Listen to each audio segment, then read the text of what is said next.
Hello students, welcome back to BIMP YouTube channel. ये आपका lecture है बीबीए फाइनल ईयर और एमबीए सेकेंड ईयर के लिए। इसमें हम अपना एक्ट कर रहे हैं payment of gratuity act 1972।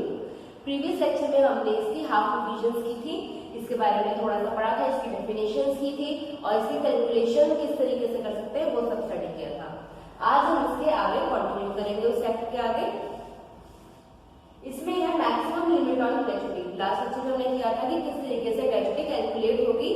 Wages पे किस तरीके से होगी, बेसिक वेजेस किस टाइम की कैलकुलेट होगी। तो इस तरीके से वो हमने सारी कैलकुलेशंस करने के बाद हमारा नेक्स्ट स्टेप है कि मैक्सिमम लिमिट कितनी होनी चाहिए। ग्रेच्युटी हम कैलकुलेट तो कर लेंगे कि हाँ इतनी होनी चाहिए, लेकिन एक मैक्सिमम लिमिट भी होनी चाहिए कि कितनी हम ज्यादा से ज्यादा कोई एम्प्लॉयर किसी एम्प्लॉय को दे सकता है। The amount of gratuity payable to an employee shall not exceed rupees 3,50,000। की मीन 3,50,000 रुपीज से ज्यादा कोई भी एम्प्लॉयर किसी एम्प्लॉय को ग्रेच्युटी नहीं दे सकता है। फिर है there is an award agreement or contract for higher amount of gratuity it is allowed. की मीन्स अगर कोई कॉन्ट्रैक्ट है कि आप उसे हायर अवार्ड दोगे या हायर उसे बेनिफिट्स दोगे, हायर अमाउंट ऑफ ग्रेच्युटी का कोई कॉन्ट्रैक्ट हुआ है पहले से ही और वैलिड कॉन्ट्रैक्ट हुआ है तो वो ग्रेच्युटी अलाउड होगी 3,50,000 से, वरना नहीं होगी। फॉर एग्जाम्पल मतलब कभी आपने कोई एम्प्लॉयर में कोई कॉन्ट्रैक्ट हो गया है कि हम आपको इतनी ग्रेच्युटी देंगे, आपकी वेजेस डिडक्ट होगी किसी भी तरीके से, तो वो फिर ग्रेच्युटी में अमाउंट फुलफिल हो जाती है। इसके बाद है employer to initiate calculation and notice of payment. की जो एम्प्लॉयर की ड्यूटी है कि जो हमारा कैलकुलेशन को वो इनिशिएट करे, स्टार्ट एम्प्लॉयर को करना है क्योंकि उसने ही पेमेंट करनी है, तो कैलकुलेशन की ड्यूटी भी उसी की है। सबसे फर्स्ट ऑफ ऑल उसने करनी है और नोटिस ऑफ पेमेंट भी उसे ही देना है कि हम आपको मतलब इस टाइम पर आपकी इतनी ड्यू हो चुकी है, हम आपको इस टाइम पर पे कर देंगे।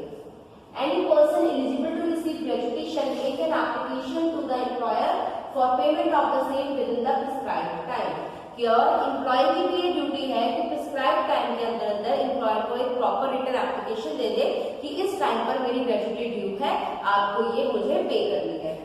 Whether an application is made or not, the employer shall determine the amount payable and give notice to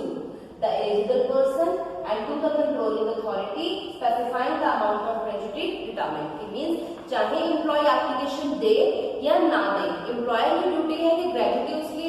जिस डेट पर उसकी मैच्योर हो जाती है, जो प्रिस्क्राइब्ड डेट है, उस डेट पर कितनी ग्रेच्युटी उसकी निकल रही है, क्या अमाउंट निकल रही है, और वो कैलकुलेट करने के बाद उसकी ड्यूटी है कि एलिजिबल पर्सन मींस जिसे भी ग्रेच्युटी मिलनी है, या तो एम्प्लॉय अगर वो मतलब उसकी डेथ हो चुकी है तो उसका जो भी नॉमिनी है उसे मिलेगी या लीगल हायर को मिलेगी, जो भी एलिजिबल है उस टाइम पर उसे वो नोटिफाई करना कि आपकी इस डेट पर ग्रेच्युटी ड्यू है, हम आपको पे कर देंगे। और साथ ही साथ कंट्रोलिंग अथॉरिटी को भी और वो सारी इन्फॉर्मेशन प्रोवाइड करना कि इस टाइम पर इस एम्प्लॉय की ग्रेच्युटी ड्यू है और मैं पे कर रहा हूँ, और साथ ही साथ सारा कैलकुलेशन का वे भी बताना मैंने इस तरीके से जो ग्रेच्युटी है कैलकुलेट की है। इसके बाद है time limit for payment of gratuity. अब हमने तो ये कह दिया कि एम्प्लॉयर की ड्यूटी है कि ग्रेच्युटी उसने पे करनी है, नोटिस उसने देना है, लेकिन एक टाइम लिमिट होती है कि उस टाइम के अंदर अंदर ग्रेच्युटी पेबल होनी चाहिए एम्प्लॉय को। तो वो क्या है, the employer shall arrange to pay the amount of gratuity within 30 days from the day it becomes payable. कि मीन्स जिस दिन पर फॉर एग्जाम्पल अगर 30 जून को ड्यू है ग्रेच्युटी पे होना, तो उसके 30 डेज के अंदर अंदर वो एम्प्लॉयर की ड्यूटी है कि वो अमाउंट को अरेंज कर पाए जिससे वो टाइमली ग्रेच्युटी को पे कर सके। 30 डेज के अंदर अंदर पे करनी जरूरी है जो भी उसकी ड्यू डेट है। If not paid within the period stipulated above, employer is liable to pay interest for the delayed payment। और अगर वो डिले हो जाता है, 30 डेज से भी ज्यादा टाइम हो जाता है, तो उस पर उसे एम्प्लॉयर को इंटरेस्ट देना पड़ता है एम्प्लॉय को। Interest is not payable if the delay was caused due to the fault of the employer. लेकिन अगर वो फॉल्ट जिसका डिले हुई है ग्रेच्युटी की पेमेंट एम्प्लॉय के फॉल्ट के कारण हुआ है, तब एम्प्लॉयर को कोई भी इंटरेस्ट पे नहीं करना है क्योंकि वो एम्प्लॉय का फॉल्ट है। The employer has obtained permission in writing from the controlling authority for the delayed payment on this ground। और साथ ही साथ एम्प्लॉयर ने कंट्रोलिंग अथॉरिटी से प्रॉपर एक नोटिस भी ले लिया है या प्रॉपर उसे उसकी नॉलेज में भी एक बात पहुंचा दी है कि मेरा कोई फॉल्ट नहीं है, एम्प्लॉय का है, इसलिए मैं डिले पेमेंट कर रहा हूँ, या कोई और कुछ ऐसी सर्कमस्टांसेस है जिस कारण वो नहीं पे कर रहा है, वो सारी चीजें एम्प्लॉय और जो हमारी कंट्रोलिंग अथॉरिटी है दोनों की नॉलेज में होना जरूरी है। If there is any dispute as to the amount payable or the person is eligible to receive it, the employer shall deposit amount as per his calculation with the controlling authority. कि अगर कोई dispute है, किसी तरीके का arise हो रहा है रिगार्डिंग द अमाउंट पेबल, कि जितनी अमाउंट पे करनी है उसमें दोनों में थोड़ा सा डिफरेंसेस आ रहे हैं कि एम्प्लॉय की कुछ और कैलकुलेशंस है, एम्प्लॉयर की कुछ और है, तो उस केस में एम्प्लॉयर ने जो भी कैलकुलेट किया है वो अमाउंट को कंट्रोलिंग अथॉरिटी के पास सबमिट कर देता है विद इन द टाइम, ताकि उसे कोई इंटरेस्ट पे ना करना पड़े। फिर कंट्रोलिंग अथॉरिटी की ड्यूटी है कि वो एक बार रीचेक करेगी कि जो एम्प्लॉयर ने अमाउंट निकाली है वो सही है या नहीं है, और उस केस में जितनी भी एक्सेस अगर इन केस अमाउंट आती है एम्प्लॉयर को पे करने में, तो वो एम्प्लॉयर से मंगवा सकता है। फिर है इसमें procedure for resolving the disputes. अब हमने पहले किया है कि अगर कोई डिस्प्यूट आ जाए तो इस केस में कंट्रोलिंग अथॉरिटी के पास अमाउंट सबमिट करनी है, लेकिन हम उस डिस्प्यूट को किस तरीके से सॉल्व करेंगे ये भी बहुत जरूरी है जानना। Where there is a dispute, the aggrieved party shall make an application to the controlling authority for deciding the dispute. जो कंट्रोलिंग अथॉरिटी होती है उसका मेन काम होता है जो भी डिस्प्यूट्स हैं उन्हें सेटल करना, प्रॉपरली हर काम मतलब प्रॉपर फंक्शनिंग करवाना। तो अगर किसी को किसी भी तरीके से जो भी डिस्प्यूट चल रहा है, किसी को जिसको भी नाराजगी है कि हाँ चाहे एम्प्लॉय को है चाहे एम्प्लॉयर को, कि एम्प्लॉयर को है कि जो एम्प्लॉय है प्रॉपर वो कोई फॉल्ट पे है, वो सही टाइम पर नहीं कर रहा है, मतलब मुझे पूरी इन्फॉर्मेशन प्रोवाइड नहीं कर रहा है, या फिर एम्प्लॉय को है कि एम्प्लॉय को टाइमली पेमेंट नहीं कर रहा है, जो भी पार्टी है उसे एक एप्लीकेशन कंट्रोलिंग अथॉरिटी के पास सबमिट करनी पड़ती है कि इस बात पे हमारा डिस्प्यूट चल रहा है। Controlling authority shall, after due inquiry and after giving the parties to the dispute a reasonable opportunity of being heard, determine the matter and pass appropriate orders. की मीन्स कंट्रोलिंग अथॉरिटी के पास पूरा right है कि वो जो भी दोनों parties हैं उन दोनों को आपस में दोनों की बातों को सुने, आपस में उन्हें पूरा मौका दें म्यूचुअल कंसेंट का, लेकिन तब भी ना हो तो वो अपने जो भी उनके मैटर को पूरा अच्छी तरीके से समझकर उसे अपना ऑर्डर को पास कर सकती है कंट्रोलिंग अथॉरिटी। इसके बाद है पावर्स ऑफ कंट्रोलिंग अथॉरिटी। अब कंट्रोलिंग अथॉरिटी के हम बारे में इतना कर रहे हैं तो उसके पावर्स क्या क्या है वो हम करेंगे। First of all, the controlling authority shall have the powers in respect of the following matters, namely enforcing the attendance of any person, की हर पर्सन की अटेंडेंस होना जरूरी है, जिसे भी ग्रेजुटी लेनी है उसे अपनी अटेंडेंस पूरी करनी पड़ेगी, अपना प्रॉपरली जितना भी जिस टाइम पर आता है जिसने जैसे हर कंपनी को एक रजिस्टर मेंटेन करना पड़ता है, तो एम्प्लॉय की भी ड्यूटी है उस रजिस्टर में अपना प्रॉपर अटेंडेंस मार्क करवाए या करे जैसा भी वहां पर सिस्टम है। Requiring discovery and production of documents, की मीन्स किसी तरीके से भी वो डिस्कवर कर सकते हैं किसी भी तरीके के डॉक्यूमेंट्स को, या प्रोडक्शन ऑफ जो भी डॉक्यूमेंट्स हैं उन्हें वो जो भी उन्हें रिक्वायरमेंट है वो सब वो मंगवा सकते हैं अपने पास डॉक्यूमेंट्स को। रिसीविंग एविडेंस ऑन एफिडेविट्स, की एविडेंस मंगवा सकते हैं जो भी एफिडेविट्स बने हैं किसका क्या एविडेंस है ये बनी हुई है या नहीं, ओरिजिनल भी मंगवा सकते हैं। Issuing commission for the examination of witness, की कमीशन वो इशू कर सकती हैं जिससे वो जो भी हमारे विटनेसेस हैं उनके एग्जामिनेशन कर सके कि वो सही अपनी जो स्टेटमेंट दे रहे हैं या नहीं दे रहे हैं। इसके बाद हमारा topic appeal against the order of controlling authority, कि अगर हमने कंट्रोलिंग अथॉरिटी के जो जजमेंट है उससे सेटिस्फाइड नहीं है तो उसके अगेंस्ट अपील कैसे फाइल कर सकते हैं।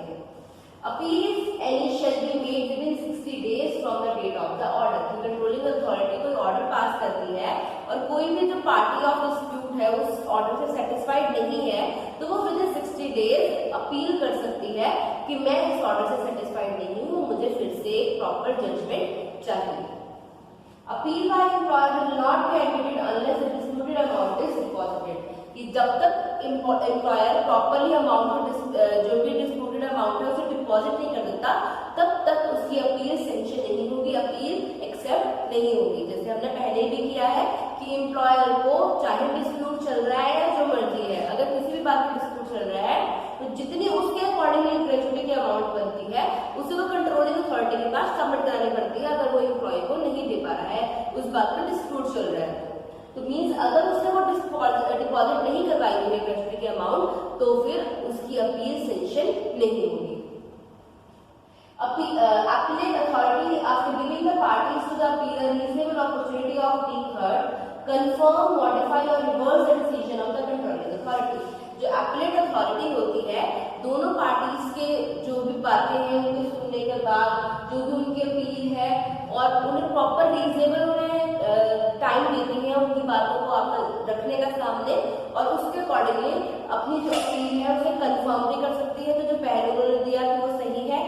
मॉडिफाई भी कर सकती है कंट्रोलिंग अथॉरिटी की जो भी वर्डिक्ट है, या फिर उसे रिवर्स भी कर सकती है कि जो उसने दिया है उसका रिवर्स कर दिया कि नहीं मैं कंट्रोलिंग अथॉरिटी के साथ सहमत नहीं हूँ, मैं अपना वर्डिक्ट ये देता हूँ। तो जो हमारी एपलेट अथॉरिटी है उसके पास ये सारे राइट्स हैं। इसके बाद हमारा टॉपिक है फोर फीचर ऑफ ग्रेच्युटी की। फोर फीचर आपने पढ़ा होगा, फोर फीचर ऑफ शेयर्स होते हैं, डिबेंचर्स होते हैं, तो इस तरीके से फोर फीचर ऑफ ग्रेच्युटी भी हो सकता है। एज अ कॉमर्स स्टूडेंट आपको पता होना चाहिए कि फोर फीचर क्या होता है, कि जब किसी चीज की पेमेंट नहीं आती है टाइमली तो हम उसे जो